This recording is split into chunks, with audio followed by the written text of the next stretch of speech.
Jakubská cesta v Európe dostala názov pre cieľ cesty, ktorou bol hrob svätého Jakuba, prvého biskupa v Jeruzaleme. Tieto cesty sa však od stredoveku postupne dostali do zabudnutia.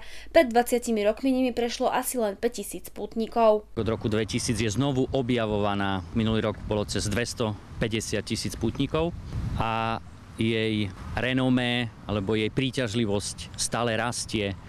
Tohto roku už sme zo Slovenska vypravili asi 7 skupín. Jakubské cesty majú v celej Európe spolu asi 12 000 kilometrov.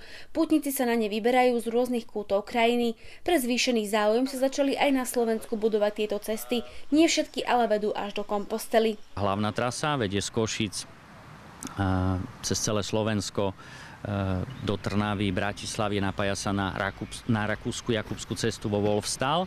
Čiže jedna je hlavná, ktorá vedie cez celé Slovensko a potom sú vedľajšie, ktoré sú v regiónoch. Jeden z posledných otvorených úsekov regionálnej Jakubskej cesty na Slovensku vedie z Kežmarku do Litmanovej na pútnické miesto Horu Zvír.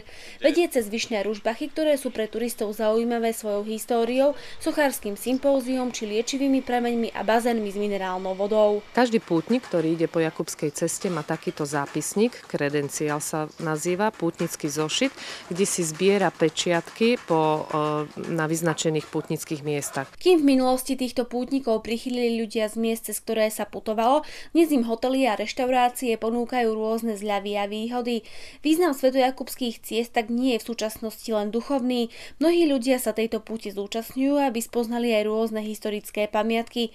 Jan Špes sa zúčastnil púte na Jakubskej ceste v roku 2013, denne prešiel od 15 do 30 kilometrov. Pri absolvovaní niekoľko týždňovej cesty a spozná človek tú podstatu toho bytia, žitia a hĺbku aj poznania prírody, histórie, kultúry a hlavne tie fyzické nároky, ktoré tá cesta vyžaduje od pútnika, dáva človeku načrieť do tých svojich síl. Jakubské cesty sú označené žltou šípkou a mušľou. Na Slovensku je spolu 240 km trás.